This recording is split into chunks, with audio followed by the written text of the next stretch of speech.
Nothing to emote over. You put the device back on the floor.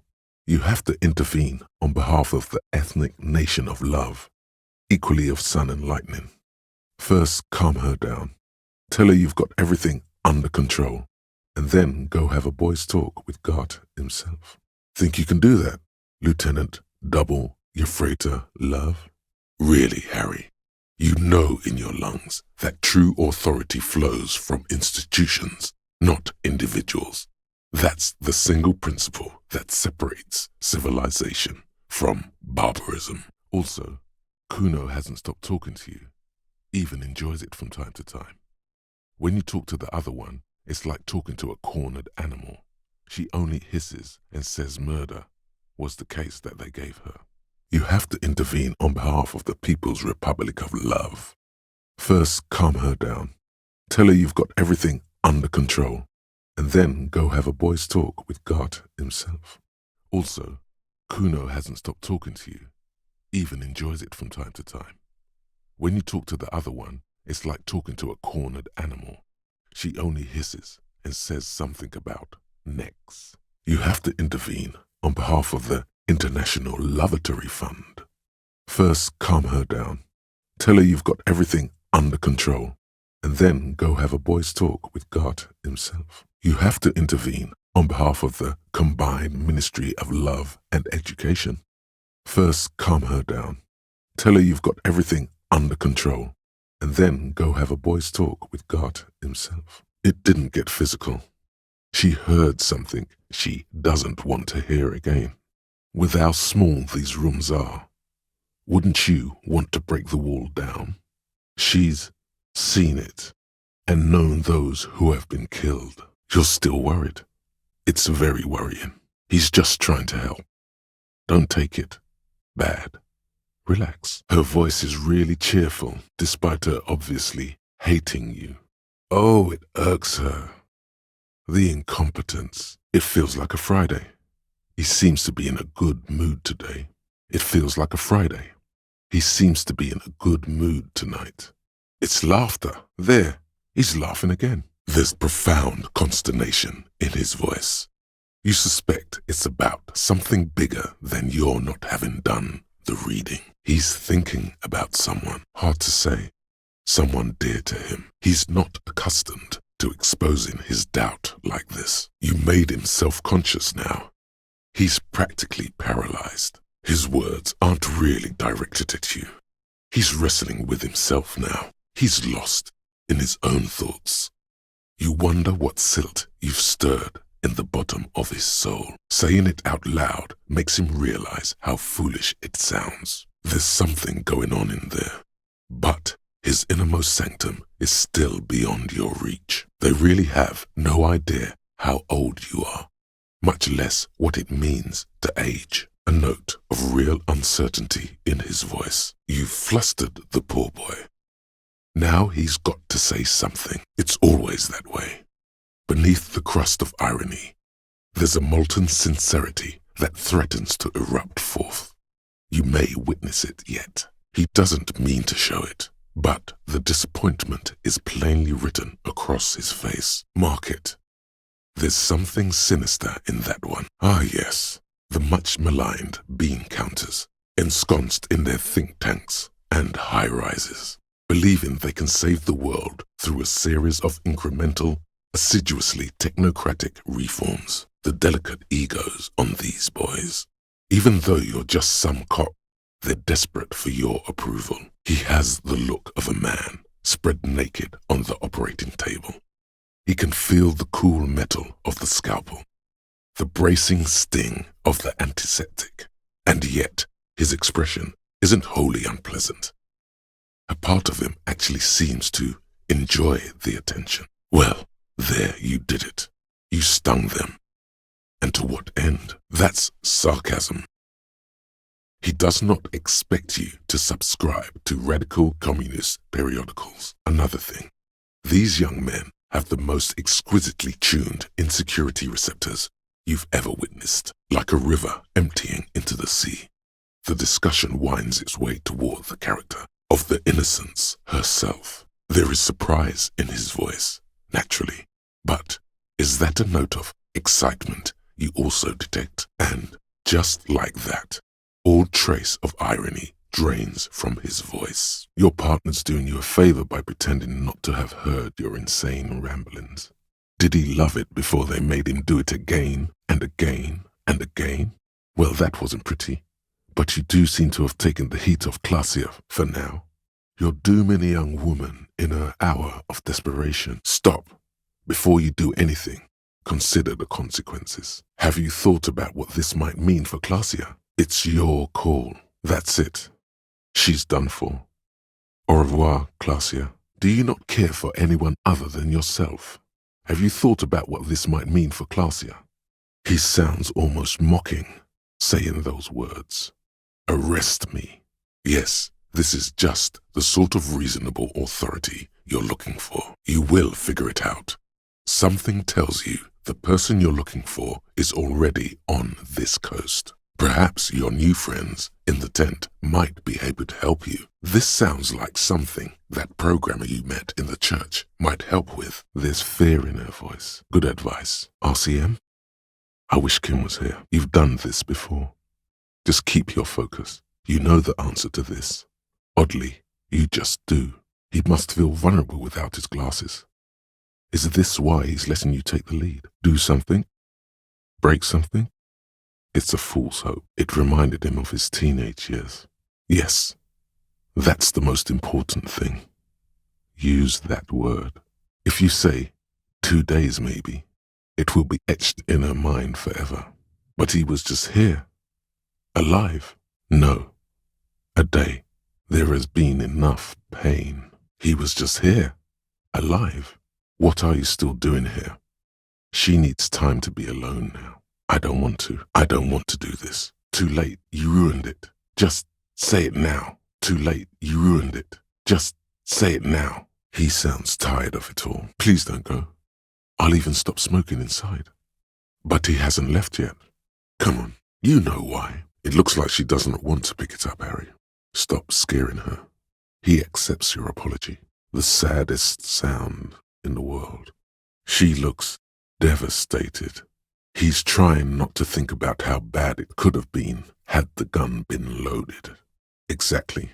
With only the voice of Gareth Morand to accompany her on Channel 8. What happened to make her like this? So this is what the weather's like on the other end of a cop's gun. So that's how Kuna West must have felt when you pointed the gun at her. So that's how Kuna West must have felt right before you fired a shot at her. He's grateful you did this. In her mind, you're under control now. The next moment, you're not. It appears the things she says are very real to her, as long as she's saying them. In her mind, the cavity search is happening, as long as she's saying it. It appears the things she says are very real to her. Wait, what does this man know about Pyrrolidon addiction? Perhaps reminded of a childhood memory. It's clear he would prefer there were a big wheel lighting up the coast. There's something friendly and familiar in how he says that. A day off. Yes, this is just the sort of reasonable authority you're looking for. This sounds like something that programmer you met in the church might help with. Perhaps your new friends in the tent might be able to help you. You will figure it out. Something tells you the person you're looking for is already on this coast. Something about the way this man carries himself makes you wonder whether he might be able to help you with your committee business. He shakes his head with genuine sadness. He was confused when he died. Confused and alone, most likely. Overcome with the awful surprise of it all. Lost little pearls of light. Tiny fires in the dark. Her opinion of her daughter depends on how well she lured you into the store. It sounds like both the husband and the mother treat her the way she treats Annette. Sounds familiar. Doesn't feel like it's thriving. Feels ghostly. A part of hers too, clearly. Yes, sometimes it's better to let people come to these conclusions themselves. My husband is completely different, of course. This is a lot for her to pass. A great dark relief washes over her. She was quite worried. The young man looks happy as well. He's about to smile. Right after this moment, frozen in time. You're sure of that. René looks like he's about to smile. This photo must be tied to some good memories. Doesn't it get lonely? Sitting there all by herself. That's why she does this. It hurts a bit for her to say this. She's not too happy to be parting with the Kvalsund. She liked telling you this. It calmed her nerves. She's beaming. You can feel it in your heart. If you want her help, maybe you should help her first. Despite her fear, she was hoping for something extraordinary to take place. This project is immensely important to her. She's not going to help you until it's finished. It's not the anodic dance music that's made her bitter. It's the failure of Fortress accident. There's not a trace of irony in her voice. She means it. This is clearly a painful topic for her. She must have had to explain herself numerous times. There's caution in his voice. In his mind, a tidal wave approaching from afar, swallowing entire coastlines on its way. Salvation. She doesn't seem surprised to be recognized. Rather sad. Something passes over her face before she straightens her back. Miss Know-It-All is hesitating. It's almost as if she feels some sort of ownership of the fridge. She sounds mildly annoyed by this line of questioning, her hands typing hundreds of commands into the machine, that it wasn't her fault, or theirs. An intellectual hunger fills her now, casting fear aside. She already made up her mind when she heard it. Some kind of great and uncaring force had to play a part. It wasn't only them. There's a solution, but she doesn't want to hand it over to you yet. It's a thing. Something she holds dear. There it is again. A small pang of guilt. It's time to ask him what happened here. A pang of guilt. The lieutenant is leaving something out. There is silence in the church. He wants there to be. You. An imperceptible tinge of fear. The lieutenant is afraid of this place. An imperceptible tinge of fear. The lieutenant is afraid of the church. He does not know why, but he is. There's a profound longing in that gaze, like he wants to be one with whatever is up there, shrouded in darkness. He said that in spite of himself. He's more attached to the human than he'd like to think. There are drugs darker than alcohol circling your system. His detached tone conceals how uncomfortable he is. Yet someone used to live here, laugh here. Thought it was a good idea to build a swing, even. A long time ago, someone used to live here, laugh here. Thought it was a good idea to build a swing, even. An intense loneliness comes over you. This partner of his, eyes, things didn't end well. It saddens him to say his name.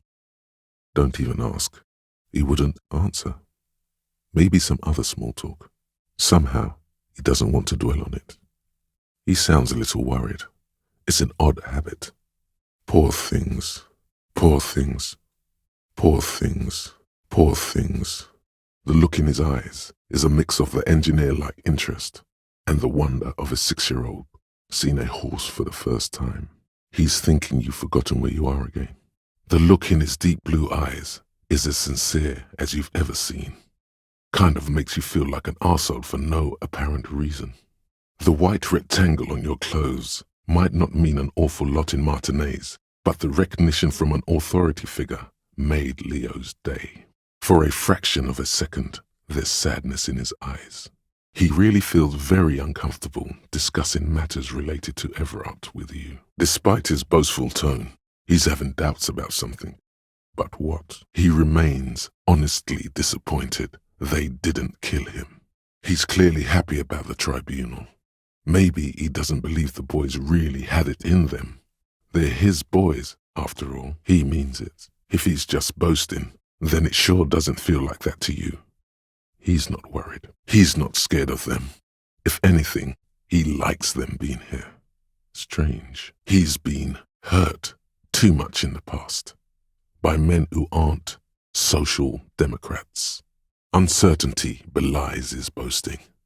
In the end, though, he believes it, or at least he wants to believe. There is true indignation in his voice when he speaks about the state of things, and even a touch of pain. He crosses his hands contently, thinking of the interior temperature of the wasp rising. It sounds like a very disturbed and desperate individual. Not even a speck of anger in his voice. That's that then. It saddens him that she can. Sours it, but only a tiny bit. If it's spilled blood you're looking for, then there certainly isn't any in his expression or demeanor now. He seems happy about the prospect of you telling Joyce about your conversations. Yes, he really doesn't seem to mind. He speaks from the heart. He has very different problems compared to low net worth individuals such as yourself. For example, no problems at all. This is a proposal, not a question. A place to teach them practical skills like teamwork and self-discipline. That's disgusting and thoroughly unethical. You should refuse to engage with this. You still have an option to not go along with this senseless sensationalism. At least she still has her heart intact, unlike some people here.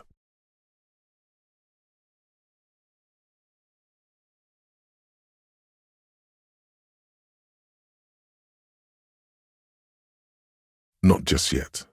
Sure, it feels good to wallow in self-pity, but think of all the other people out there who are suffering, people whom you could be helping right now. A sudden bout of self-pity comes over you. You can almost see it. A small, sickly old man, hunched behind his work desk, his pants stained with old piss, stuffing a sad, stiff-legged raccoon dog. The entire scene looks tragic. She's not sorry to disappoint you. Informing on someone in a murder investigation would intrude upon her focused existence. Poor guy. Suddenly, you get a feeling that insects are important to the case somehow. It's hard to say why. She liked them. Something strains her face before she looks up again. His disdain for pinball could not be clearer. She's thankful for the security they provide her. Real or not, your mirror neurons react. It feels painful to be listening to this. All of this is gone, left unrealized. He likes this find. Everyone is constantly teetering on the edge of the abyss, an abyss of production. These squares look orderly, but beneath them is chaos, worry, pain. And for what? All gone. Doesn't it get lonely? Sitting there all by herself. That's why she does this. She keeps her shoulders squared and her back straight.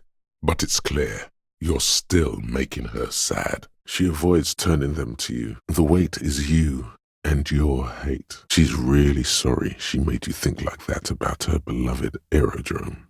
You won't do any of that. You can barely make her cry. You couldn't make her lungs glow anyway. Only cry. And maybe not even that anymore. She means she doesn't have time to tend to your emotions. This won't be an argument. It will be emotional and true. Total annihilation. We got annihilated, Harry. It wasn't about responsibility at all. It was always only about you having no power at all. Over her, yourself, anything. That's why they didn't take you on that airship. You're insane without her. Total annihilation. We got annihilated, Harry. You never had any power. You never were a moralist or anything. You can't even be insane or shit anymore. You have to be nothing. Nothing without the light and grace of love. The images betray a lack of interest in human beings. They are merely unflattering caricatures. The owner of these mugs doesn't like people of other ethnicities very much. This person is unhappy. Of course, so very free. Anytime, beneath the jolliness, he suddenly seems doubtful. He is sincerely grateful he is not tracking down pieces of armor right now. You see his eyes turn teary with appreciation. He is extremely happy for you. There is warmth in his voice when he talks about the Union. Whatever his personal politics, this is his home. There is a strange sadness in his tone, a less than heroic melancholy this time. He does not seem angry, nor does the woman look affected. She just twirls her hair. Perhaps they've been through this and established an accord. The story must have stirred up some conflicting emotions. The man looks tired for a second. You see dead flesh in colorful rivers of polychrome, melting skin and hair. The mention of a killing sends a barely noticeable shiver of tenseness through him. Interesting. No, don't throw anything at the bird. The bird will get hurt. To carve out a corner of the world where he could feel at peace for a moment. Holding the bullet, you get the feeling. This isn't ammunition against you. It's for herself. Think what you want, but in your gut, you know otherwise. Holding the bullet, you get the feeling. This isn't ammunition against you. It's for herself. You can see it must have been a great night. The memory causes her to go silent for a moment or two. A quick response. She's very sure of it. He's someone she feels she can trust and even control, if need be. She doesn't get confused often, but she's definitely confused now. She seems incredibly controlled all of a sudden. Her fists are clenched and she looks straight ahead. She's keeping herself together with all her might, rippling on the inside. She looks at the recording device, the thing she thought would fill her hours with joy and escape. It's turning out to be an empty fantasy. She feels childish, very useless all of a sudden. The girl is truly proud of herself. Thinking about it really cheers her up. It's a long way from here, though. The device is cold to the touch. An angular Omicron logo adorns the yellow plastic cover. Underneath, you see a reel of tape rolling. You put the device back on the ice. It's not that she has to run around and make money. It's more like she's concerned about her well-being. It's also not entirely because she's afraid of you. You can't really put your finger on it. The device is still warm from her touch and heavy as a brick from the batteries inside. The company logo, Omicron, adorns its yellow plastic cover. Inside, the tape is rolling. The girl looks at the device in your hands. Nothing to emote over. You put the device back on the ice. It's not that she has to run around and make money. It's more like she's concerned about her well-being. It's also not entirely because she's afraid of you. You can't really put your finger on it. It's real. Tell her. The kid isn't arrogant. She's just afraid to look you in the eye. You already put her in her place. That's it. You've earned it. Start crying. Life's hard. It's cold out here, but she's not wearing a hat. She must be freezing. There is a hint of pity in her eyes. You get the feeling you're being handled with kid gloves because your cheeks are still soaking wet. For this man, even regular silence is awful enough. But that was something greater. He looks like he's genuinely sorry he didn't throw them better. He's not as glad as he would like you to think. There's concern in his voice. Yes, if anything, the lieutenant feels tired, like a man who's heard the same record one time too many. He's obviously having trouble adjusting to this new reality. He's having trouble adjusting to the new reality before him. He senses something is wrong. He senses something is wrong. Underneath, he is furious she ruined it for them. This means trouble for their female friend. There's resignation in his voice. He's almost ready to drop the act. It wouldn't take a lot of pushing. The disdain is palpable. His eyes pierce you like lightning as he lets go of the wallet. It doesn't look like he'd give a shit either. The lieutenant sounds genuinely worried about you and furious with himself for not stopping you from running around. He seems ecstatic that you share his vision of pericarnassianism. He doesn't look resigned at all, probably counting on your curiosity to get the best of you sooner or later. He's not as glad as he would like you to think. There is concern in his voice. Andre's obviously very happy you took him seriously. The whole tent is. The boys exchanged giddy looks. There is a touch of something in his voice. Hard to say what. There is a touch of guilt in his voice. He feels sorry for you. For him as a lieutenant, it would be demeaning to have someone recite terms from the officer's exam. For a moment, you almost think he's going to put the tape player down. But that would be ludicrous. He's overcome with some mysterious emotion. It's not merely adoration for what a hard cop you are either.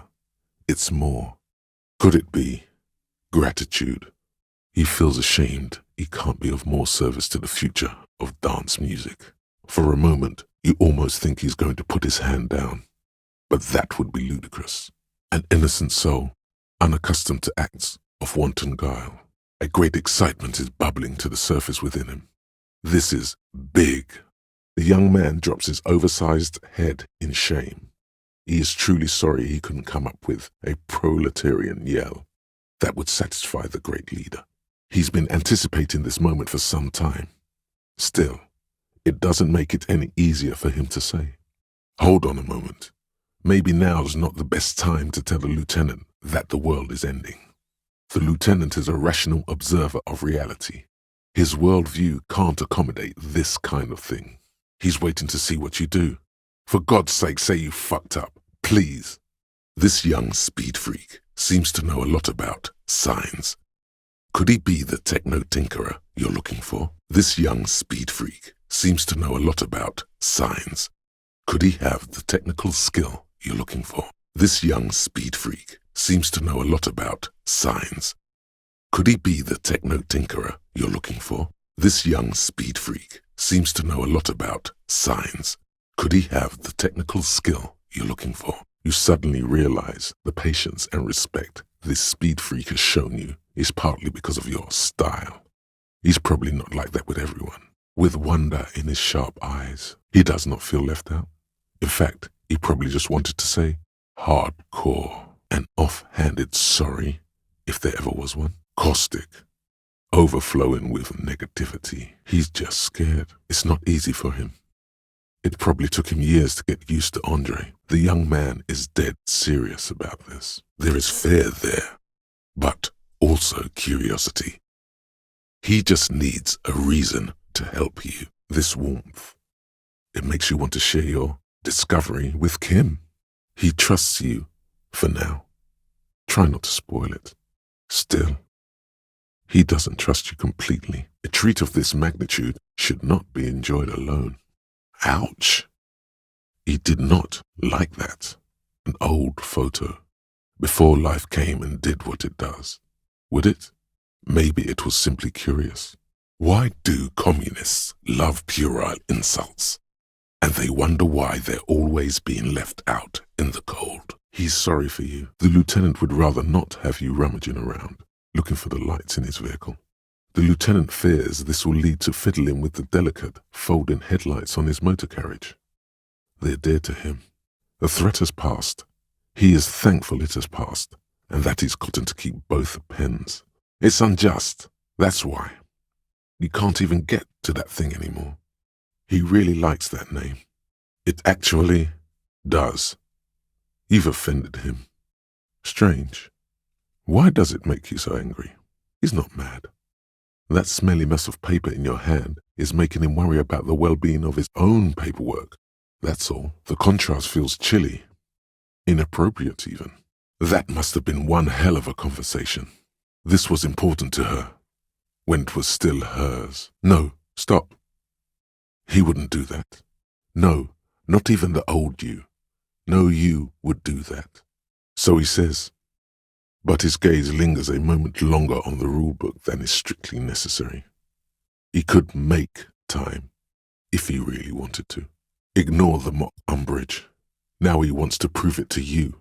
Her tone has shifted. She's no longer herself. There's no need to overthink this. Her wishes are sincere.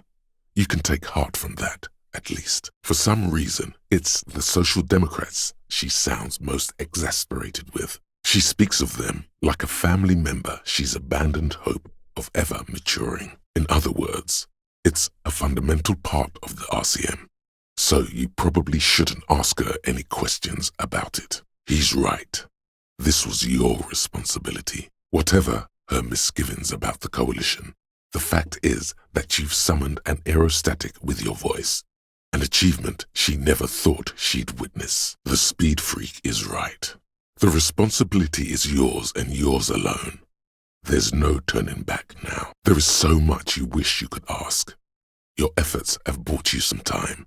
but you can't forget what you're really here for. There is so much you wish you could ask, but you probably only have time for 1 or 2 questions before the signal is lost. Very odd that you've never heard of this person. Perhaps even stranger, that she seems unfazed by your ignorance. This isn't about you. Not really. It may have been at a certain point, but you've let go of that perspective. This is about your responsibility to all of Revachol. What part of need to reach the committee doesn't she understand? Time to lay it all out. Now, take a deep breath. Look upward. You don't have to bear the burden alone. There, you've wedged your foot in the door. Now, if you can show the coalition how much they're needed, they'll have no choice but to intervene. Oh dear, you seem to be losing the thread. Oh dear, you seem to be losing the thread. Oh dear, you seem to be losing the thread. Something has cracked in her foundation. Her faith in the moral intern is no longer as firm as it had been. He's torn. There's nothing more soft-core than the coalition, according to his worldview. And yet, having summoned an aerostatic with your voice is one of the most hardcore feats imaginable. That's only because they haven't heard about your problems yet. There is so much you wish you could ask. Your efforts have bought you some time, but you can't forget what you're really here for. There is so much you wish you could ask, but you probably only have time for 1 or 2 questions before the signal is lost. She's right. This was your responsibility. She's right. The responsibility is yours, and yours alone. There's no turning back now. Tugging at his heartstrings like that, doesn't it feel a bit manipulative? The air between you becomes a little awkward as it becomes clear you don't know the first thing about bribes. It's just like bus or seagull. A kid watching out of a window describing things going by. He doesn't like it too much, but what do? The air between you becomes a little awkward as it becomes clear you don't know the first thing about bribes. Well, if it's for his grandma, you should buy a lot of things. He doesn't want to talk about them. He's afraid. And don't forget about the lying, or the way you conned an honest pawnshop owner. Of course you're going to distance yourself from your misdeeds. The lying, the conning, the exploitation demands what? Endless reconceptualization. The lives we lost. The charade demands what? Endless reconceptualization. The lives we lost. The charade. Of course you're going to distance yourself from your misdeeds. The lying, the conning, the exploitation. And don't forget about the lying. And don't forget about the lying, or the way you conned an honest pawnshop owner. It may have good intentions, but it's come at the completely wrong time. Demands what? Endless reconceptualization. The lives we lost. The charade. Of course you're going to distance yourself from your misdeeds. The lying, the conning, the exploitation. And don't forget about the lying. And don't forget about the lying, or the way you conned an honest pawnshop owner. It's far too soon. This portent is grossly inappropriate. Demands what? Endless reconceptualization. The lives we lost. The charade. Of course you're going to distance yourself from your misdeeds. The lying, the conning, the exploitation. And don't forget about the lying. And don't forget about the lying, or the way you conned an honest pawnshop owner. People are trying to mourn, and all they can hear are those little tickets flapping in their ears. It fits the day. Anything else would be grossly inappropriate. Of course you're going to distance yourself from your misdeeds. The lying, the conning, the exploitation. Demands what? Endless reconceptualization. The lives we lost.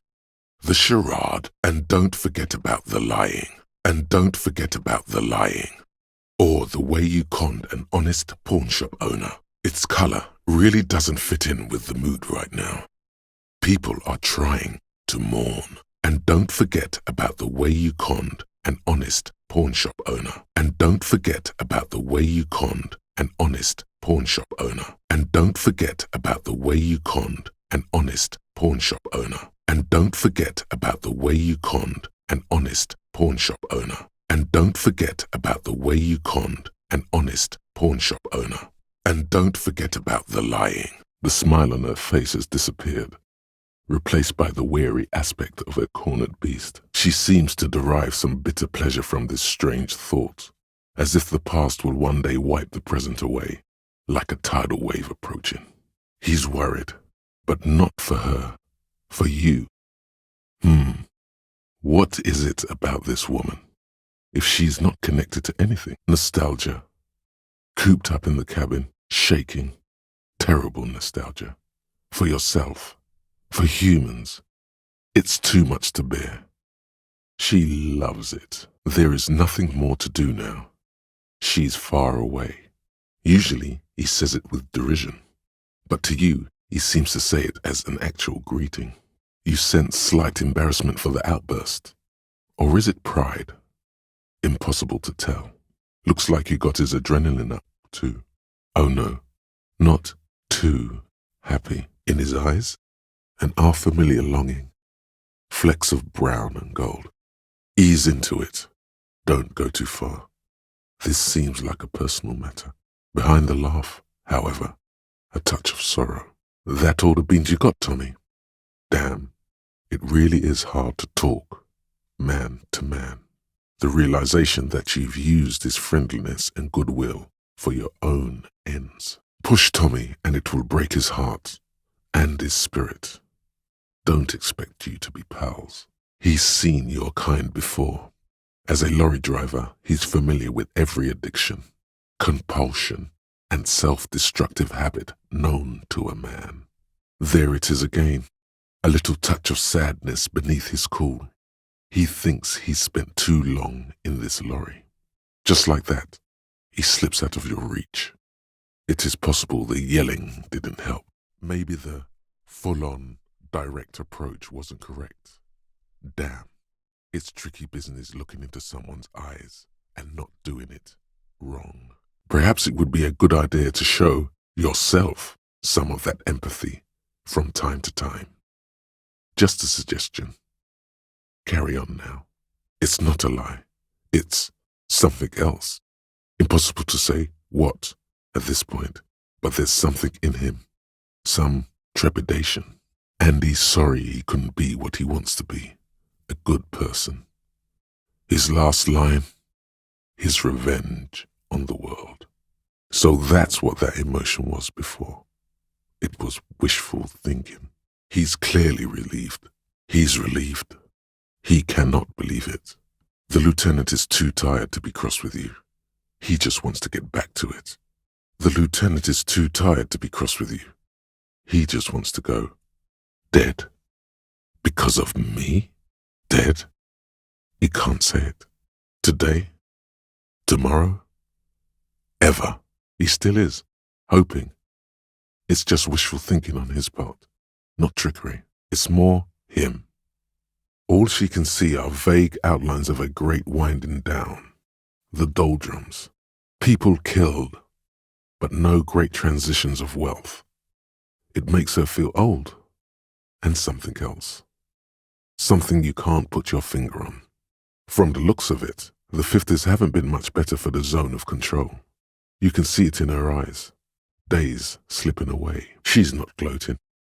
It's a relieved celebration. There is bitterness in her voice, tempered with understanding. She is critical, but ultimately understands the cause. No, the tiny apes are doing all they can to be better. It's not their fault. Isn't that what you've always wanted? To be listened to. He kind of wishes you'd acknowledged his contribution, but you've missed your opportunity now. He's avoiding your gaze. This is the time to say how sorry you are about how things went. He says it matter-of-factly and moves on. Though you really dropped the ball on inspecting the body, he doesn't want you to feel too discouraged. Probably out of fear that you'll just give up and keep drinking. He would have put all of this more harshly but he doesn't want you to feel completely discouraged. Probably because he's afraid that you'll just give up and keep drinking. Though he wishes the body were out of the tree, he doesn't want you to feel too discouraged. Probably out of fear that you'll just give up and keep drinking. He is not particularly satisfied with your progress, but he doesn't want you to feel completely discouraged. Probably out of fear that you'll just give up and keep drinking. Kim must have had doubts about his name at some point too, but deliberately discarded them. It is more than that. There's some kind of affection in him. The lieutenant breathes out a chestnut-scented cloud of cigarette smoke and looks at the city he's sworn to guard. Thanks, kid, he thinks. He's grateful. There is palpable excitement in his tone. He likes him for this. A lot. But there's something more, too. Though he finds this situation frustrating, he is doing his best to not make you feel any worse than you already do. He's proud of you for getting your act together and finding a way to pay back what you owe. He has respect and curiosity for this failed endeavor. He doesn't let it show, but there is a limit to how much the consequences of your unprofessional behavior can cost the investigation. Actually, he's not bad at it at all. It pains him to see a fellow officer struggling to make ends meet and not be able to offer assistance. This is his way of making it up to you. He's not too comfortable counseling you like this, but he's genuinely concerned for your well-being. A warm smile, and then goes for a little drink later, on the lookout. You're detecting very little in the way of empathy from Dr. Gottlieb. A bit of both, but don't flatter yourself. He's not sorry for you. Don't flatter yourself. He's not going to miss you. There's just a hint of weariness in her voice. It's not that she doesn't trust you.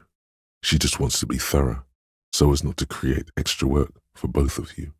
He didn't actually expect that answer.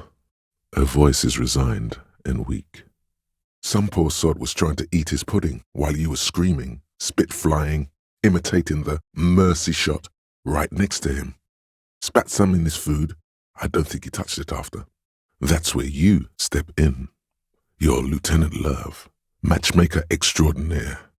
Help the poor girl out, lest she turns into a spinster. What misogyny? I'm just telling things the way they are. Can't a man be honest in his own head anymore? Not a spinster, my God! What deranged? I'm just telling things the way they are. Can't a man even be honest in his own head anymore? You have to intervene on behalf of love. First, calm her down.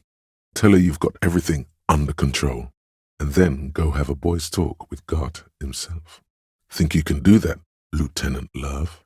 Oh yeah, my point exactly. You know how they are. Transactional and hysteric. Loony broads. You know what you've got to do. First, you've got to calm her down. Tell her you've got everything under control. Then go and have a little boy's talk with God himself. No, don't push her. It sounds as if she's about to cry. You have to act, Lieutenant Love. You have to calm that hysteric down. Tell it you've got everything under control. Then go and have a little boy's talk with God himself. You're just a gimp. What? You want to be more empathetic? You have to act, Lieutenant Love. You have to calm that hysteric girl down. Tell her you've got everything under control.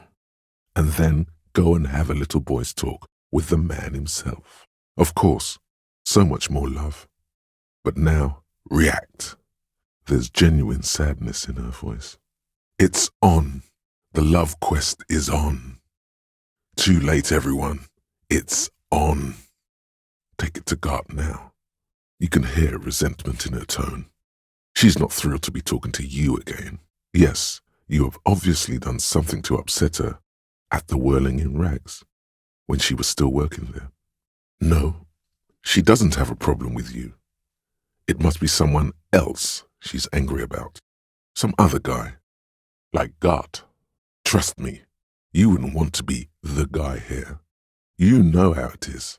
Yak, yak, nag, nag. You know women and their constant problems. Yak, yak, nag, nag. How's one supposed to get the love going like that? No, you're The guy, your Lieutenant Love, matchmaker extraordinaire. Help the poor girl out, lest she turns into a spinster. It's not a problem for him to state it, however. Saying these words brings him immense joy. Wow, he's not happy you called him a beano, Claude. He'll get over it. There's pride in there. A trained driver knows his ride. There's respect in that curious look. Definitely, whatever high school bullying memories you woke in your colleague, he doesn't enjoy them. He seems to like the idea. He's quite proud of himself. She didn't hate him, okay? No ill will there. It wasn't a problem for her. That really comes as a blow to her. Beneath it, she's relieved Tommy didn't betray her. Was that pity? For you? She sees you're grasping for straws here. Sounds like she knew someone who used to man one of those stations. But she won't tell you about her. Boy, you're one empathetic police officer to have guessed even that right now. Be careful when you make your move. That'll be it for questions. Bide your time. Her tone is bitter. She thinks she's been betrayed. That did make her forgive them. A little. Gratitude. Doubt. She's still ready to go. She died. How can he be so cold? He's struggling to keep silent, but finally seems to give up. He's struggling to keep silent, but finally seems to give up. Her thoughts are still elsewhere, with distances across the water, and with the water itself. That's not true. You have the love of your mother. Or do you? How sad. This man only ever knew his mother's love. The last words are said almost with a longing. But deep down, he does care. Of course he does. He's his son. It wasn't your father who beat you. It was the world. What about all the women that surround him? Is the love extended for them as well? Hit him right in the soft spot there with that question. Here's a son who absolutely adores his mother. Adorable. He thinks you're pulling a prank on him. Being put in the spotlight like this makes him feel exposed, makes him lash out. Just don't ask him about it. Boys in that age can be quite sensitive about such matters. A truly rare moment of self-pity. You know who isn't old, drunk, or dead? Lillian. Their matter-of-fact tone belies their surprise at the fact that you didn't recognize the figure in the print. He's surprised at your non-recognition. He's not telling you the whole story. It seems he's trying to spare you. This mess. He means your mess. There's a note of indignation in his voice. Interesting. His courtesy is not insincere, but he prefers being alone with his projector, just watching the movement of light across the walls of the shop. There's a but, isn't there? There's always a but. Looks like he really means it. A guarded man like him wouldn't tell you if you asked out loud. So much bitterness. The windfall is a small consolation. There's pity there too, in case you didn't notice. Miraculously, his face does not reveal what's happening inside. He's hiding something. He was already scarred, and now he needs it just to exist. He's doubtful, but doesn't see the point in contradicting a notion that is so dear to you. Some extra shares would go a long way to helping him out of debt. He deserves a break. Something lifted in him when he saw those shares. He needs as many as possible, even if he won't admit it. The bemusement in her voice doesn't fully mask genuine tenderness. If there's pain about any particular home she's lost, she's buried it deep, fortified herself against it. You've lessened her desire to deface the building. The wannabe skulls are dear to her, the armor less so. She wants it to be something true and total. She did it herself, pumped it out. She's proud of it too. She really did it. She's proud of it too. Damn me and my affinity to farm animals, she's probably thinking. She hopes the information is useless, but how does she make a living? How does she keep a roof over her head? It must be hard. This place might be rotten, but at least it's hers. She is. Despite the demeanor, playing this game brings no joy to her. She cares about art and her private relationship to it. She may antagonize you, but she's still a struggling artist with no prospects. She needs as much money as you can give. Her smile is bitter. There is no cure. There is a pinch of defensiveness in her voice, but it is playful. She doesn't like it. Probably a bad memory. Mean girls at school or some ancient lover. Laced with just a touch of pity. She is unfazed by your rudeness, probably chalking it up to local custom. There's a trace of irony in his voice. Mischief even. The lieutenant is hatching some scheme. There is no shame in her voice. A touch of sadness? Yes, but no shame. The lieutenant is satisfied with where this is going. Her concern is sincere. Her eyes round and affectionate. Worry lines crease her forehead, but it's more than worry. In her eyes, a hint of, is that guilt? Awkwardness washes over the conversation. The woman doesn't like this turn of events.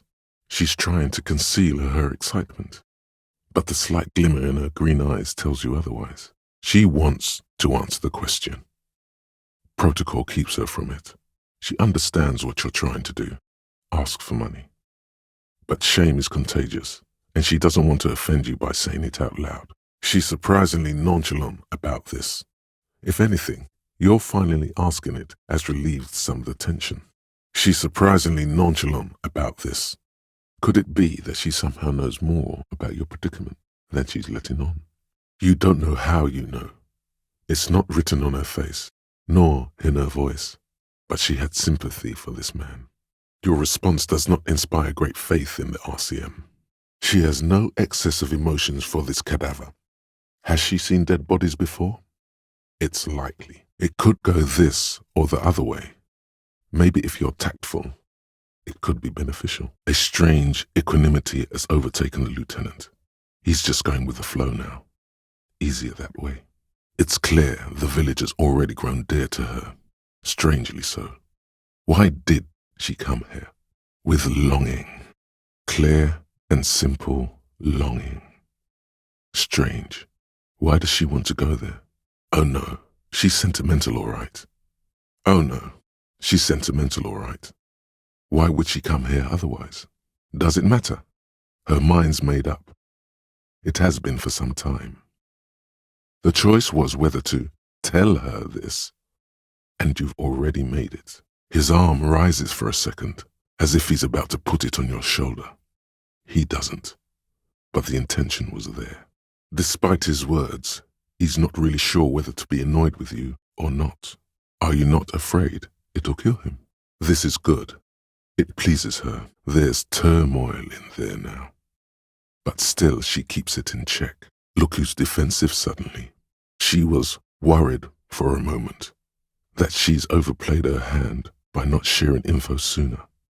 Then she settles down, curious to hear more. This gave her pause. She's pensive suddenly. Hard to say about what. She would die to return to it. The pale, the past, anything one can return to. It is clear this pebble is of enormous value to her. A brief spike of longing in her upright body. The dots under her eyelids shake. This person is not easily disoriented, but you've done it. She conveys it in short, cold bursts, trying not to invest too deeply in the condition of this doomed detective. In her green eyes you see a mixture of truth and self-satire. Decades of guilt and pride. There is regret in her voice. For all the countless things she never had time to do with her money. She does not seem convinced that you'll be fine. If anything, she's realizing how deep your condition runs. She does not seem convinced that you'll be fine. If anything, she is realizing this whole reality lowdown is less philosophical than you've led on. Was he just worried that you would find out something awful? He truly, truly doesn't want you to know. Perhaps that explains her strange pining after the revolution. some degraded early memories. Some of that assurance is meant for herself as much as it's meant for you. She must have a lot on the line here. Some of that assurance is meant for herself as much as it's meant for you. She must have a lot on the line here. He does not like talking politics of this kind. Hints of deep emotional trauma that have led to ironic detachment. It's polite. What's wrong with being polite? She is unfazed by your questions. She would consider it impolite to point out any perceived weirdness. A sudden gush of wind turns the pages of the books on the counters. She covers her face, smiling. But she's cold. She doesn't know what to make of that, but she'll remember it. She doesn't really understand, but says so to make you feel better about yourself. Your explanation was garbage anyway. Dark, arrogant, violent, likely overcompensating for something. She knows where this is going. You disappointed a small child. Well done, champ. A facade of true professionalism.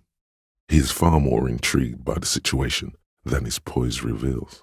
What could you do to help her anyway? You just can't win. Its leaves ripped from it by the winter wind. He says it with very badly concealed pride.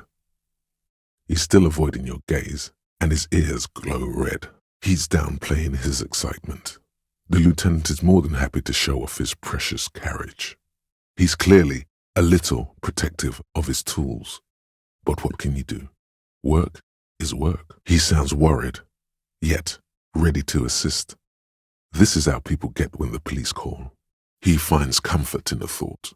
He has doubts, but right now, he just wants to move on and not think about it. Despite their differences, these men played such a significant part in each other's lives that now that one of them is gone, the other feels just lost. The flames warmed him too, not at all in a bad way. The lieutenant is genuinely worried for his life. You should consult him before getting in there. He has to. The rifleman will fire at you again. I think he's calmed down a bit. He is. I was wrong. No, please. Peace. It has worked this far. Start with the first idea you have. Move down from that. Peace. Always peace. It has worked thus far. Start with the first idea you have, then move down from that. Please. Peace. Always peace. It has worked thus far. Start with the first idea you have, move down from that. Please. Dodged the bullet there. He must see the box as the weaker of the two, and you as a bully. Something he doesn't stand for. He must see the box as the weaker of the two, and you as a bully. Something he doesn't stand for. It's a sigh of relief. He liked how you decisively shut down a situation that could have turned into a farce. He did not appreciate you undermining his authority in front of the two punks, like murder or wasting your life away. Odd, there isn't a hint of hate in them. It's like they're pissed and fuck the world out of some kind of moral obligation. It's true. He simply can't. It's called empathy. You got it. No need for cruelty. He thinks you're playing a joke on him. There's something substantial moving in him, trying to get out, only to break the silence. Regret, honor walks, and virtue follows. You are truly a detective saint, for you refuse to veer even when no one is looking. Bravo. Something about this topic was very personal to him, but the moment has passed. Something about this topic was very personal to him, but the moment has passed. He feels like he has to justify himself for some reason. It's a conflicted topic for the old veteran. There must have been a number of controversial episodes in his service days. Cautious nature prevents him from voicing more objections, but he will always remember the cop who bullied him. Of that you can be sure. You can feel the jolly man pull back. This hurt more than he was ready for. Could it be guilt? This royal failure weighs heavily on him. Soon They will forget everything. Him too. Then he chooses anger over melancholy. There's discomfort. She stops mid-sentence. She doesn't like that giant boat, nor does she like the woman on it. She would probably prefer not to go into it. It wasn't easy to pick up on either. She's relieved someone has come for it. Finally, she seems more perplexed than threatened. She's not okay with it. It's a display of power, and she feels threatened by it. You don't know why. She seems more perplexed than cornered. She's uncomfortable. Maybe you should drop this line of questioning. She doesn't mean to be antagonistic, but she can't help coming off defensive. He's totally missing. She has, though. The husband is totally lost. You should tell her that it's okay. She's getting upset. Her voice has risen as she tries to convince herself that her daughters are safe. There's something else hiding in her voice, though. A trace of worry. She doesn't really want to be disturbed that much. It is clear from her voice that she is shattered. There, she's worried now. She's thinking about him out in the cold, in some park, or on the coast. And it's making her more and more worried. She doesn't want you to be the fuck-upper too. The lieutenant is thinking of all the time you've spared. He likes it. But he is missing. You heard her. The worry in her voice. It's not. It's really not. He's not listening at all. Just circling the drain. This terror, the sum of all the uncontrollable movements and mood swings he's been exhibiting. You startled him. Maybe it was the silence. He quickly gathers himself. Still, what could he be afraid of? This terror, the sum of all the uncontrollable movements and mood swings he's been exhibiting. This terror is the sum of all the uncontrollable movements and mood swings he's been exhibiting. With fear and longing. It's not just chemical. The man shudders lightly. His eyes swallowed up by their pupils. You've gotten all you will out of this poor being. Great leaps of emotion. From anger to grief, despair, the same old freezing hatred. Oh my God, he's even worried for him.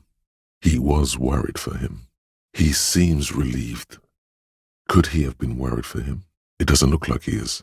Okay, Renee still presses on his mind. Momentarily, he's worried for him. He reminds him of himself.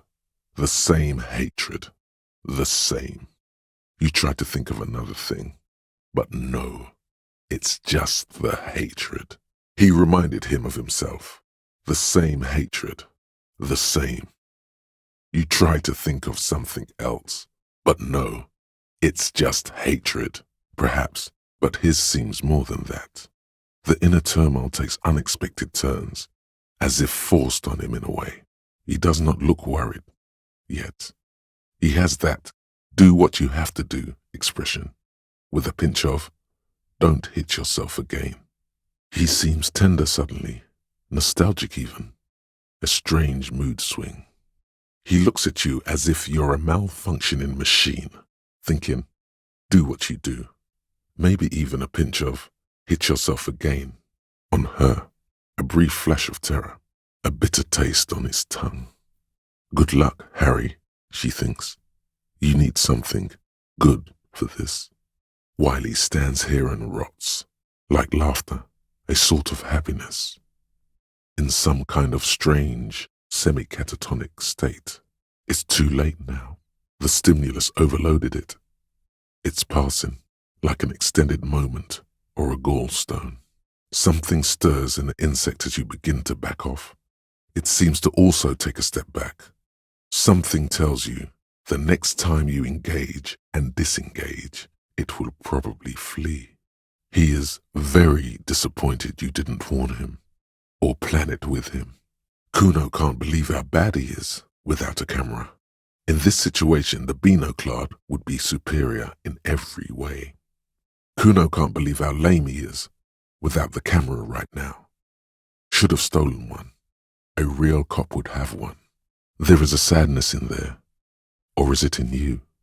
From the dream. It's still with you. The pitiful, "Hey," you told her. Even now, it moves just an inch closer to you. Or does it only feel like it does? In some kind of strange, semi-catatonic state. In some kind of strange, semi-catatonic state. In some kind of strange, semi-catatonic state. He's not looking so good. In some kind of strange, semi-catatonic state. You've never seen him get this excited. His voice is almost trembling. The lieutenant pauses. Regret comes over him. He's conflicted for a second. There's guilt there. It takes him a moment to rationalize it away. He is not afraid of such displays. This was the wrong move. He's liking this. As he speaks, he stresses every word. He's liking this. It was dear to him. He resents forgetting it. He's practically tearing up from spite. Hatred got the best of him a long time ago. This man hates everything. Are they not heartbroken? How could they have moved on? He does not want to see life moving on. People forgetting, drinking, laughing. Pride of the, at least we have this kind. This is a cracked honor, a bitter pride. The man sounds like a communard. Be careful. He's still worried. You must have really thrashed and squealed in your sleep. It's not good. This sea in his dreams. It must be cold and lonely down there, in the icy water. It is not a place. It is a moment in time that can only arise in the right circumstances. In all of human history, it's only been achieved a handful of times. I knew we could trust you. Remember, real democracy is just around the corner for Revachol. When that real democracy kicks in, we are all going to be so much happier. That's a pity. Real democracy was just around the corner for Revachol. All the leading citizens are waiting there. Without you. Must have been a false alarm then. There you have it. Sometimes holding the line is progress. What's this? We're getting reports of normal, reasonable, temperate, political opinions somewhere in Martinaise. Sometimes, in the face of great disaster, defending the status quo is progress. Then you've never lived through real chaos. Incrementally. Is it? History's greatest catastrophes have been brought about by people trying to make the world a better place. Too quickly. It is, isn't it? Do you believe the status quo is preferable to chaos and bloodshed? Tisk tisk. Just because you live in the present doesn't mean you have the right to place your needs above the needs of the future. It's also post-industrial, post-ideological, and even post-sexual. You may never live to see the kingdom of conscience. Your children may not. Even your grandchildren might not. But that's no excuse not to keep working, partly because humanity will need to discard many of the categories that define and limit it today. The kingdom of conscience is post-capitalist, post-national. That's the genius of Dolores Day. She recognized that progress is meaningless if its gains are lost because of instability. Real, lasting change can only come about gradually, increment by increment. What you want is immaterial. The kingdom of conscience is coming, whether you like it or not, only very slowly. The kingdom is difficult to comprehend and even more difficult to describe. Slow down, Mr. Reasonable. Did you miss the part about compromising and taking things slow? That's right. Remember, real democracy is just around the corner for Revachol. When that real democracy kicks in, a long time from now, we are all going to be so much happier. It's also about that, but it's also more. Perhaps it's the hangover. Perhaps it's a temporary surge of serotonin, but something tells you, of course, a radical centrist. In these bright and loud times where 1,000 frequencies drown one another out, sober thinking is a radical act. The air suddenly feels calmer, more transparent in a strangely tender way. Perhaps it's the hangover. Perhaps it's a temporary surge of serotonin. but something tells you it's time to become a citizen of the kingdom of conscience. Huge lack of enthusiasm going on in here. He isn't just boasting, he really doesn't care. Back out of this now, or it'll get bad. That struck some chord. A dark chord. You can feel how upset he is with himself. Just for a second. Then the fear takes over and he's back in the moment. It's not meant as a joke. He's sorry for the hermit cop. You of all people should empathize with this. Perhaps this lost jacket is something you could help with? It's more like you were cramping theirs. You should hire him and ask him to stop drinking. Everyone deserves a second or third chance. This is a good moment to bring up his drinking. He'll get nothing done if he continues like that. Papers? Maybe she'll read the papers and see your name. Maybe it will bring her back. Heavy is the head that wears the crown. You detect a note of longing in her voice. It looks like he's sad because you're going, or who knows, really. The lieutenant is deeply unimpressed. The boys seem less happy now. She doesn't want you to think she stole them. She seems genuinely sorry for not being able to help you. A gush of sadness suddenly washes over her. This is neither a touchy nor a very interesting topic for her. She didn't appreciate your cold rationality. You like the Coupri funeral idea? Great. Now you reminded her of the husband. If it is, then why the melancholy? You made her sad. She actually really wanted to go. This is a very, very sad man who has just seen something that's made him forget his sadness. He gulps, overcome with awe. He's genuinely alarmed now. He's genuinely concerned now. Ouch! He understands you have to nail this. He appreciated you remembering. For the world. His smirk suggests barely contained laughter. There's an enormous sadness in that admission. He's genuinely scared of being left behind. No one has been afraid of you without you knowing. They all felt perfectly safe. Everyone felt perfectly safe in your company. He doesn't know what he's talking about. Him being there with his son, it was not a coincidence. It's difficult to see, but he was worried about you. And also interested in the Feld building. He sincerely thought it was going to be amusing for both of you. Judging by the familiarity you feel toward him, 2 years minimum, or maybe a short but close stint on the task force, he's still dwelling on that jacket. And the lieutenant is annoyed. His tone is aggressive. You're getting on his bad side now. You could follow up on that, but suspect you're not going to pry much out of her. Like a dog, yes.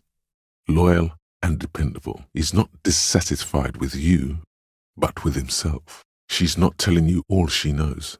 Keep her talking. She seems genuinely worried about her previous tenant. She's seen her hiding out from trouble before, but this seems different. It's not that she misses the kids. They've been gone too long for that. But deep, deep down, the old woman is incurably lonely. He's a little relieved you're no longer in that room. He did not like that. She really means it. It's an honest plea. Maybe you should change it. They were praying, screaming. His voice betrays relief. He really didn't want to have to argue with you over this. He's disappointed in you and sees no point of arguing further. He's disappointed in you and sees no point of arguing further. He clearly liked his squirming. He may even have changed his mind about the whole door-opening operation. This shame is surprisingly sincere. He's a loyal friend. It's clear the burning rhino is dear to him on many levels, some even spiritual. A warm wave passes him. Of course, the kind green ape is her favorite, he thinks. He's a good and loyal man, despite his ramblings, the elderly cryptozoologist thinks to himself. What would it be like to grasp and hold on to something you think is next to you, or just behind you, like a trace of vapor you exhaled one spring morning as a child? This is what he's searching for, a spectre. Whatever he thinks about this detour, it's clear that these men are exhausted and in need of assistance. This is a man possessed, always on the brink of some breakthrough. He won't leave if there's a sliver of hope. The great find might happen today. Won't let Lena down. Sounds like the cryptozoologist's wife shares a special connection to the phasmid somehow. He tries to play it cool, remain professorial, but inside, this man is itching for some news on those traps. Is that a pang of sadness, Lieutenant?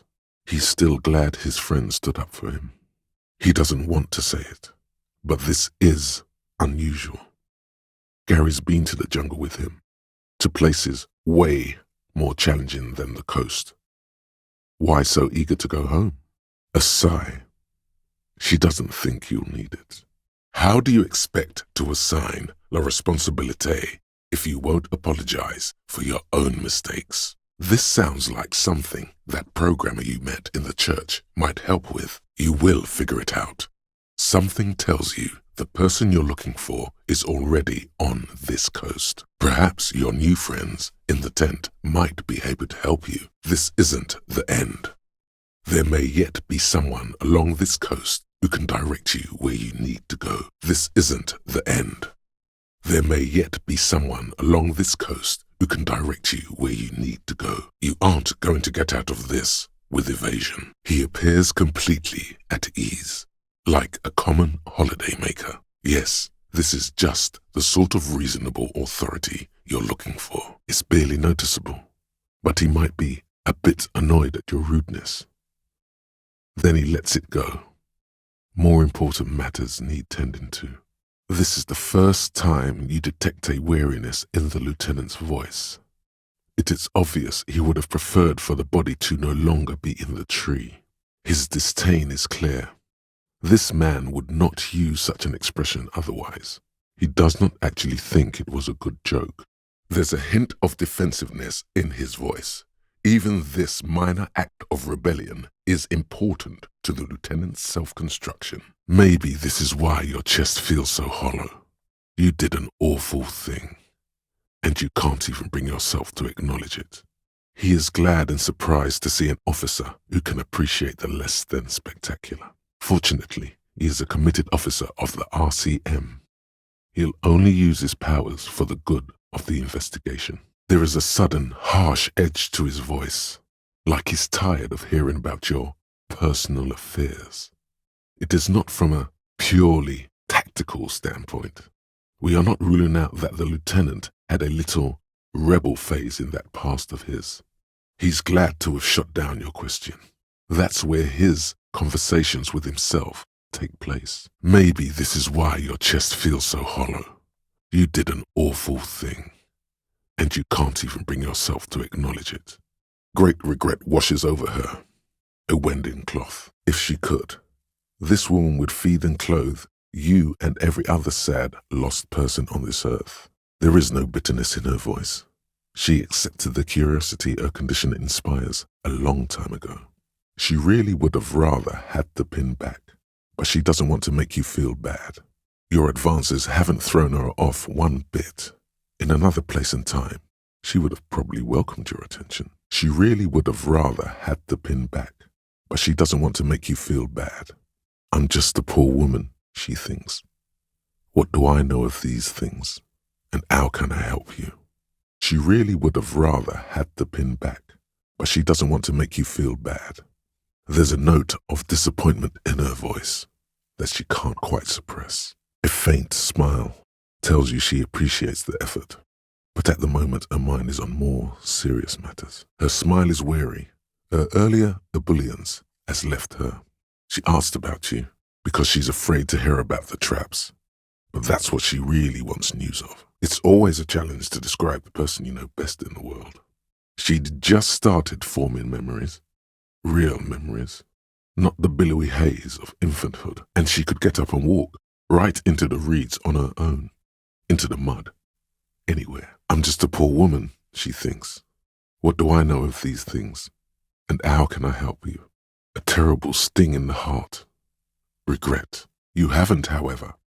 There are dangers out there. Our aging body's foul. Her heart won't rest until Morel is safely back with her. She's completely internalized her husband's struggles. They are her own. A sigh. She doesn't think you'll need it. He doesn't sound too enthusiastic about this. Bullseye. Glenn looks around uncomfortably. The lieutenant hit a nerve. They're only pretending to enjoy this. Beneath the act, they don't like you knowing this. Titus did his best, but his men are a bit unsettled. Beneath the whoop-assery, it's clear that he appreciates all the help he can get. He appreciates it, but can only accept it conditionally. The children kept her together. He really means it. It's survivor's guilt. He feels like he should have died with the others.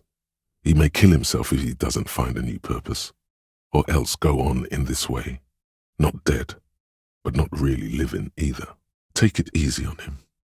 Deep down, he really hates being the guy who has to remind you. He's not too offended. The experience has changed something in him. He is not proud, but he'll deal with that later. He is not proud, but he'll deal with that later. He is not proud, but he'll deal with that later. He sounds irritated. That meant a lot to him.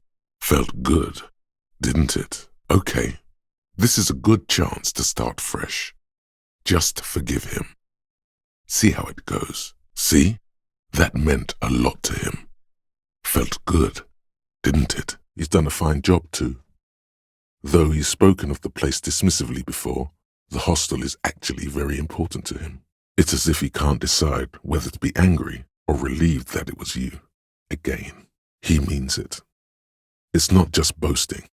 It's something he discovered about himself, stepping onto that balcony. Oh, but he should be. Lay it on him. Life doesn't have a back button. Now get off your ass and speak the truth about Sylvie the whore. Of course you do. This was your plan all along. This is how you fix it for them. By answering the woman question. It is. It's wonderful. Yeah, this feels right. It feels wise. Good setup. Now speak the real shit. What else do you need? Yes, the bird is connected to this. It's a symbol of hope, and she broke it. And there we have it. Isn't that beautiful? Another situation fixed by Dr. Love. People just don't know how to accept gifts, especially taxidermy. He likes it. He likes the bird. It solves his broken bird problem. Could he be irritated with you? He avoids eye contact altogether, like you're not even there. Does he want you to feel guilty of making that hole? It's implied in his voice. That was disdain in his eyes. Even now he's purposely ignoring you. A very silent wave comes from the lieutenant, like the distant echo of a drum roll. It's approval. That was disdain in his eyes. Even now he is purposely ignoring you. Looks like he's not a fan. Are you supposed to feel guilty about the whole? His sigh tells you, yes. Maybe it's he who's obsessed with this Sylvie person. Certainly sounds like it. He's very animated all of a sudden. This is clearly a touchy subject for him. There's something there, and it's not good. That's all you know for now. Everything is cool between you and this guy. He's a big fan. Make some small talk. They're friends. He's happy for some reason. There's less gusto in his voice now. His men, too, are growing increasingly silent. He is infinitely grateful to have that gun back on his belt right now. Something is off here. His anger is possessive. He's clearly been in solitary confinement, and at a young age, nonetheless. She probably knows you're not welcome there. Somehow she does. He regrets mentioning it. Hopes you didn't notice. His all-muscle comment wasn't sarcastic. He's genuinely trying to look out for Angus. He's grateful. Just a little, somewhere down there. You didn't force him to get ugly. Beneath everything, he's grateful. Just a bit. You don't force him to get ugly. Beneath everything, he's just a little bit grateful you didn't force him to get ugly. This one has a special gripe with him coming here. There's a slight unease in him, suddenly. He regrets mentioning the rape. His tone is friendly now. and the last words are actually accompanied with a little smile. Neither one of us will ever get it off completely. Something changes in her. It's pity. Pity comes over her. Then something changes in her. It's pity. Pity comes over her. You? Glenn here obviously likes men and he can't hack it. That's his thing, and you do not want to get into it. Moving on. It's clear this one is protective of her. Right there, underneath the calm and the cool, a nervousness. He's thinking, Ruby could have fucked us all over. How did I not see it? It's not a threat. It's a warning.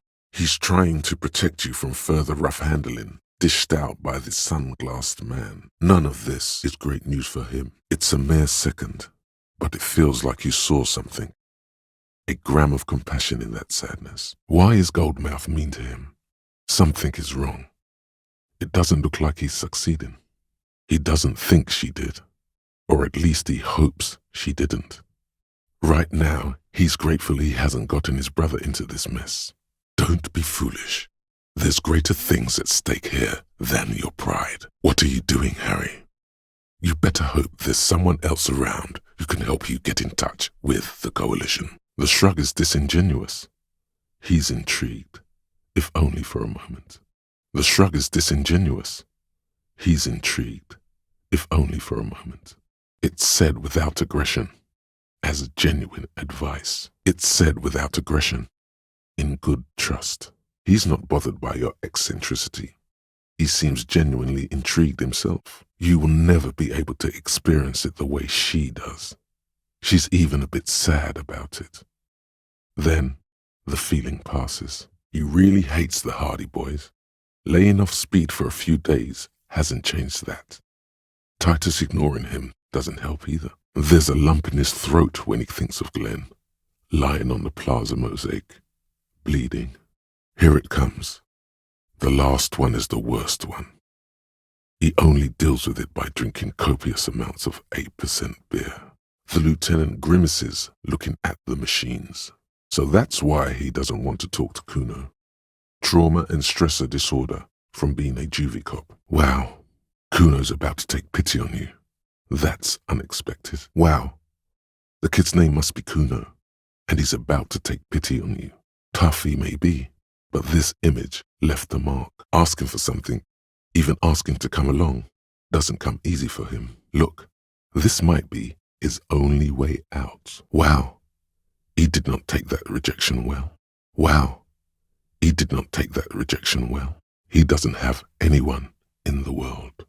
Every cell in your body is moaning in agony, asking, what did we ever do to you? Maybe if you weren't so hard on yourself. For the greater good. He's right, you know. The lieutenant probably doesn't enjoy being called a beano-clad. The four-eyed dork, he sounds surprisingly weary. This is not the first person to die in his place. He goes on. He's made his peace with it. He's had time to do so. She hates civilization. She feels betrayed by it. She speaks matter-of-factly, but there's a sadness in her voice. She means it. She wouldn't defy authority, however sweaty and bloated it may look. She appears to genuinely want you to understand it's okay. He doesn't like where this is going. This toothbrush belongs to someone who doesn't give a damn about her teeth. Kim also tries not to look at the pile of taped viscera on the carpet, or the weird suitcase on the hat rack, or the potted plant dying in the corner. But it's all just too morbid to ignore. But who's focusing on the big questions? You've got to find out who bears la responsabilité. But have you ever seen them? How do you know they're even there? More importantly, how do you know they aren't waiting for your participation? Open your eyes. Stop getting distracted by details. It's time you started focusing on what really matters. Good, you're up. Listen, there's something that's been bothering you for a few days now. The most awesome, terrible thing. It is human nature to crave la responsabilité and to deny it. That's why it must be distributed across many different organizations, agencies, offices, and portfolios. Harry, you're thinking about this too narrowly. La responsabilité isn't concerned with trivial questions like who killed who. It's about the real issues, the human welfare index, the price of staple goods, the transition to real democracy. It's a suspicion, or a feeling really, that things are not quite in hand around here. Every day, things seem to spin more and more wildly out of control. The center isn't holding. And despite your efforts to moderate and contain these energies, things only seem to be getting worse. Oh, sure. You've been making progress on your case, interviewing people, solving side tasks. Whoa. This isn't some kind of dictatorship. You can't simply seize la responsabilité for yourself. It must be given by a legitimate authority, like a committee. Come on. You know in your lungs that true authority flows from institutions, not individuals. That's the single principle that separates civilization from barbarism. If you want your work to be accepted, you'll have to go through the appropriate process. There is always time to follow best practices. Once someone's decided to cut corners for the sake of expediency, who knows what else they're capable of? Only the most even-keeled minds in Martinez. Together, you'll be able to discover who has la responsabilité in Revachol. And, if necessary, you'll have the wisdom and expertise to assign it among yourselves. Most likely, your findings will be collected in a report, which will be carefully reviewed by your superiors. Good luck. Your report is eagerly anticipated. Once they've reviewed it, those same superiors will produce a set of recommendations to be taken up at the next meeting of the Standing Committee. Rest assured, no matter what happens, it will be done through the proper channels. Don't run away from it now, Harry. You know it's the right thing to do. This is a grave abdication of la responsabilité. A note will be appended to your personnel file. Please, you're thinking about this too narrowly. Money is only one form of capital. Human relations are another. You're focusing on the wrong things. It totally was. She sounds genuinely curious. For a second he seems tired. He doesn't really believe this will yield anything. This is good. He likes it. That's a little smile there. In the dark of the workshop. This is so good it makes him forget the whole Kimball memory. Feels like a lot. Too much to play it again. But she really destroyed them. She still feels it. She fears an arrest right here and now. This has been an awful turn of events for her. Run, woman! Run past them and out into the streets where it's dark and people move. To the lorries at the intersection. As far as you can. Out of guilt. You were right. He did enjoy the moment of his death. You sense a little hesitation there, or maybe even fear. The stress was on the wrong syllable. She doesn't feel like a classier. She feels like nothing. Gearing up for this betrayal is hard for her. The conference centers, the people who are angry at her, her past. There is desperation there. In that silence, a cornered animal looking for a way out. That can wait. Look into her eyes. There's more. There is something in her eyes. The same sadness? Yes, from back in the hallway when she first told you about the hanging. In the hallway. There is something in her light brown eyes. A sadness. When she thinks about the death of that man. The woman doesn't flinch, but there is something in her light brown eyes, a sadness. The woman doesn't flinch, but there is something in her eyes, the same sadness? Yes, from back in the hallway when she first told you about the hanging. In the hallway. The conference centers are filled with people who get angry at you if you do something wrong. It's the world's most tired smile. Her voice is indifferent to the number. She doesn't seem to be overly distressed. Or distressed at all, really, playfully. She doesn't seem to be overly distressed. Or distressed at all, really. That, yeah, is the kind that consoles and sweeps under the rug at the same time. That must be her tell. The cigarette. It hurts her to look directly at the corpse, so she reverts her gaze to you. This does not come as good news to him. He finds the answer unsatisfying. Behind it is deep, boundless gratitude. Something in her demeanor has changed. She's tired, consigned to her fate, to being here with you and what's to come. She's lost in thought, eyes narrowed, forehead furrowed. A jitter of fear and disgust moves through her body, beginning from her shoulders and ending in her hips. The cigarette tastes foul to her now. She smiles, a bitter little smile. She means it. He feels uncomfortable with this conversation. He doesn't know what to add. She seems quite relaxed for a victim of assault. But, of course, what seems should not be your priority. She sincerely thinks it's very cool of you. With longing. She misses him. She sounds positively buoyant, vivacious, totally unbothered. You wonder, is it enough to? It hurts her. But does it hurt enough to? She hunches her shoulders a bit, making herself smaller. A gleeful smile. She's pretty happy that your partner's not here. No, not an idiot. You're just more of a sensitive type. Thinks with his heart. This woman's pain draws you in, tearing off his armor, demeaning him, throwing rocks at him. She's just tired. Don't push her too much. You get the feeling she might be. She doesn't mind this questioning. On the contrary, she enjoys thinking back to him now. This is a sort of wake for her.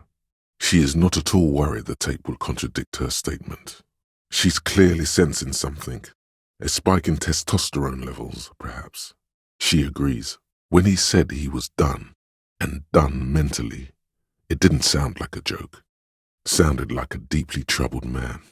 It isn't much closure, but it is enough.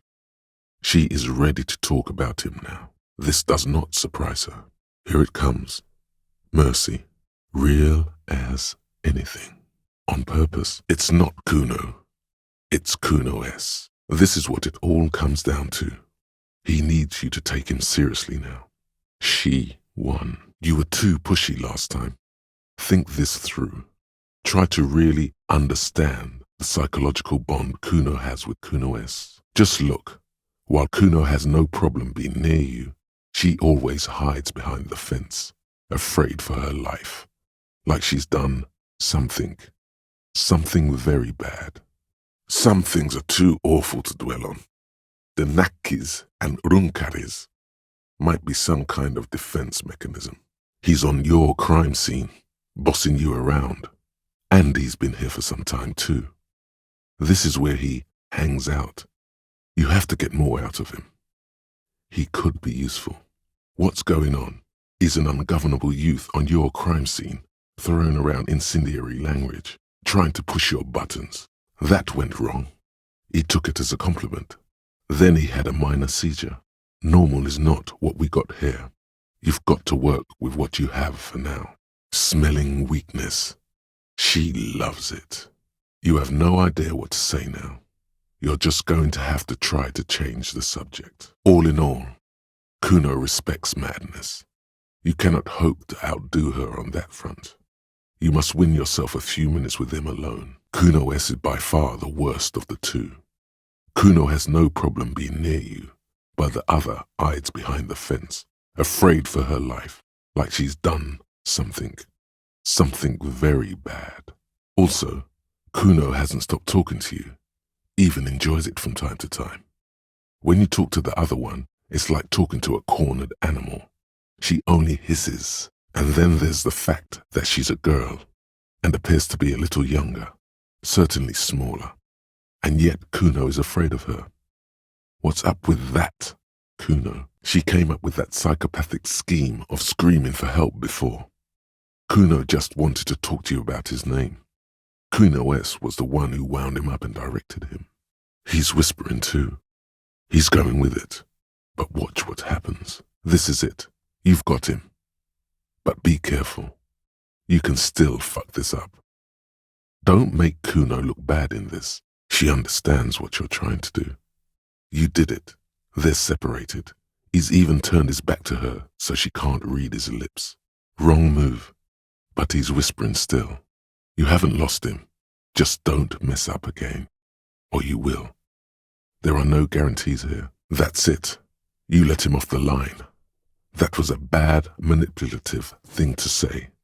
You should understand. I got you this far. I couldn't get you all the way. There's silence between the two children. They're not saying anything to each other, nor looking in each other's direction. She sounds like she's about to cry, out of disappointment at Kuno's newfound lameness.